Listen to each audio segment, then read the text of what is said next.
Greetings and welcome back to Zord's Asteroid space program, where I, in light of the events in the last episode, have decided that we need more science. And that is the purpose of this launch. This is an interplanetary vehicle that is going to Duna to collect some science.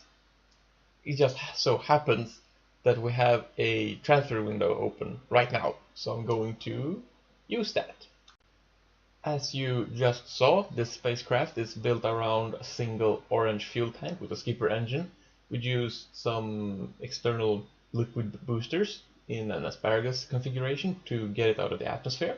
And now we are in orbit, and we're gonna plan a maneuver node to Duna, and we're gonna use what's left in this tank to get us there. It is quite amazing how far you can go. Or rather, how small this solar system is the actual thing that's amazing. So yeah, with a few 3, 4, 500 units of fuel, we go to Duna. We get ourselves an there we go, intercept. Oh, too far. It's not actually a problem anymore with these large engines to do fine maneuvering, because you have the thrust limiter. So you can do very careful maneuvers even with the biggest engines in the game. You just limit the thrust. And there we go, we are out of Kerbin's sphere of influence. Or, now yeah, there we go. Okay. And let's see, we don't actually have any instruments that can take any measurements here. So we'll just wait. And in the meantime, since we still need the science, we are launching Jeb on a mission to the Mun to gather some more science, because we haven't fully exploited that celestial body. And this launcher looks a bit weird, I will admit, but it is very functional. It is a, well, not really asparagus staging, but it's almost. If it had engines it would have. But it's using the orange fuel tanks, but it's using the new huge engine. And the reason for this is that compared to the mainsail, which is the other alternative, this thing has a lot more thrust, it has better ISP, significantly better ISP, it weighs only half a ton more, and of a weight of 6 tons, that's marginal compared to the ISP gain you get. So there's basically no reason to not use this engine instead of the mainsail. So I do. And we do indeed get very far. We now have a Mun intercept, and there's plenty of fuel left in the tank. And the reason we use a relatively large launcher compared to the earlier missions to the Mun and Minmus I have done is because we have a heavier lander. This lander is made to be able to hop around and land in several different biomes. So you see it's got 4 of these relatively large, for its size, fuel tanks. And the center stack is mostly science instrument. There's a little bit, there's one of the smallest fuel tanks of that size in there. So let's see, do we have enough fuels? Yeah, we're still not out of fuel in the large tank. Oh, there's actually a lot left.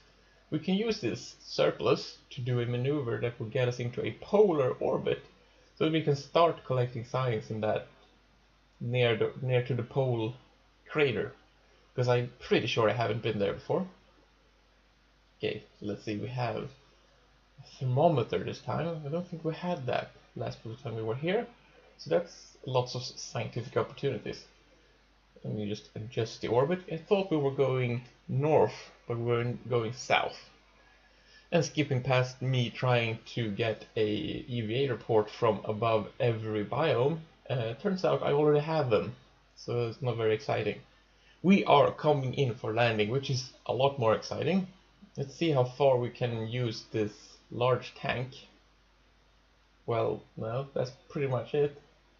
Now we just have to do the landing. Maybe I can balance this on the large engine and save even more fuel.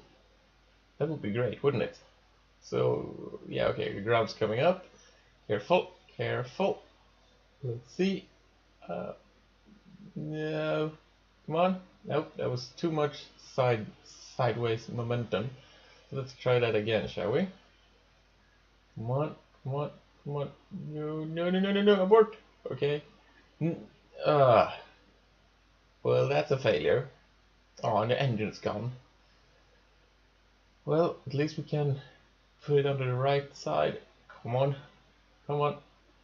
Yay! Still doesn't work.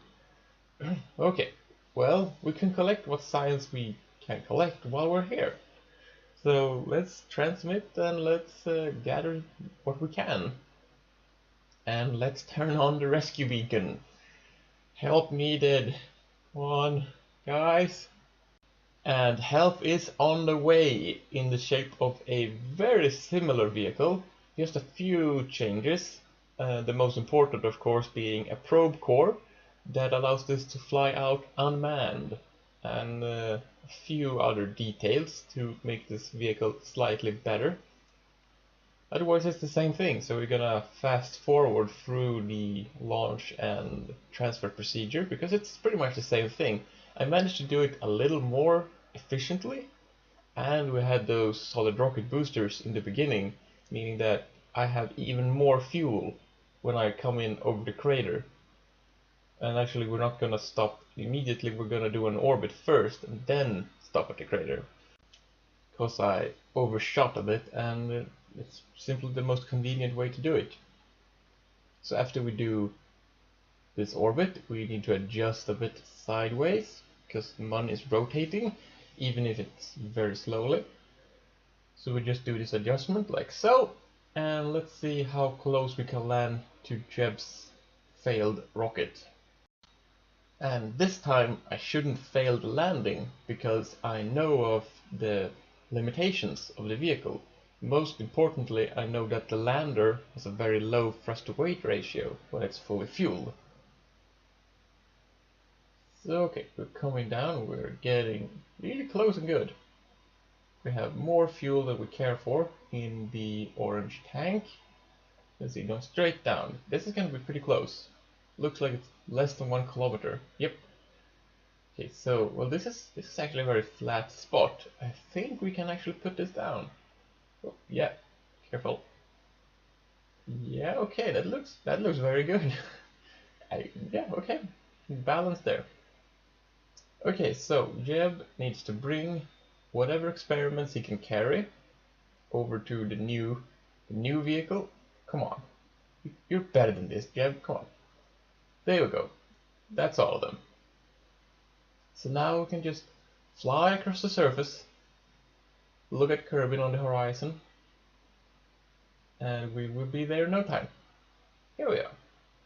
Okay, just get in the capsule. All the experiments are stored, and now we need to determine the next destination. And I decided that the next destination is the pole, the North Pole, because that's the closest of them. So we just use a bunch of fuel, do this jump, and we wait until landing. Now we've got to be very careful and start the deceleration burn very early, because this has very low thrust-to-weight ratio. So we're coming down for the actual landing. There's the ground. Careful now. And this is very slow, but yeah, we made it. We made it. So let's fire all these one-tile experiments here, because I don't think I'm going to the pole again. Because why would I? So let's just quickly gather up all the science we can and decide for the next destination, which is going to be the canyon south of the crater we just left. So we do the same thing again. Long, expensive burn. Just adjust it. There we go. Trajectory says good. Wait a bit, and we're coming down. Yeah, we can dump these fuel tanks soon. There we go. Now we have a bit better thrust-to-weight ratio. Okay, so let's not crash. And let's try to land somewhere relatively flat. We have a reaction wheel, an SAS reaction wheel, that I put in this improved model, which really helps with the turning. Actually, I'm not gonna land here because it's a bit too sloped. We'll land over here instead. Let's see. There we go. Okay, nice. So, the same thing again, except we need to transmit some of the experiments. I forgot about that. Can't store how much. We can't store everything. Well, couldn't think of it. Maybe we can, except the crew reports. Yeah. Well, no matter. We as long as we're getting enough science, I really only need to unlock one node, even though it is a top tier node. We'll take what we get. So, next destination is this crater over here. I think this is a different biome. Let's see. Let's make sure we hit it. Well, that's not very defined on the surface, is it? Well, no matter. We'll land in it anyway. If it's not very well defined, it should mean that it's not very not very sharp slopes in it. And that's good. Let's see. Touching down gently. Yep. And you know the drill, gather every science experiment, transmit the ones we don't feel like keeping. We've got that one. Collect some samples and stuff. And next target is whoa. This, kids, is why you enable the SAS and why we invented it. The next target is this big crater, which I don't think I have visited.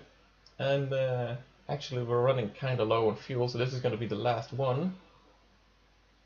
Let's see, this is a very easy crater to land on because it's so big. So let us pick a spot, the one right below us, for example, and do the landing. Yeah, this is getting routine. And you know the drill, collect the science, transmit the ones we have to. Already got that one, of course. Get a sample, get a report, get in the capsule, and yeah, we just need to drive left until home, right? Well, first, it's actually a good idea to collect all the science experiments so that I don't forget about it. That would be rather bad. So, here we go, all the science in the capsule. So let's go left. And, okay, we're just gonna keep burning until we're out of fuel in these external tanks. See how far that gets us. Here we go. Well, it's pretty good orbit, or sub-orbit. When is the best time to do the final impulse to get to Kerbin, and how big does it have to be? I like how the tanks are just floating beside me. Of course, that's to be expected given the no atmosphere and everything. Okay, well, I'm out of here. Yeah, we even have plenty of fuel left in this small last fuel tank. Can we make... well, we can't get any more science. Okay, goodbye, man. Nice seeing you again. And we're at Kerbin. Okay, of course we're gonna land on the night side. Well, on the plus side of the night side, this means we get more spectacular re-entry effects. Whoa, look at them. Just look at them flames. Actually, I don't want to re-enter with the entire vehicle. We are good with just the capsule. And yeah, that's it for fire. Let's pop the parachutes and fast forward until touchdown. So let's see. Yep, that's the parachutes deployed. And come on, ground. Where are you? So there we go. And of course, as always, the final science gathering. I apparently hadn't gotten science from this biome. Weird. Okay, so we got over 1,000 science points. This should do everything we need. In fact, it does more than that. Exactly what? We'll see next time. Bye!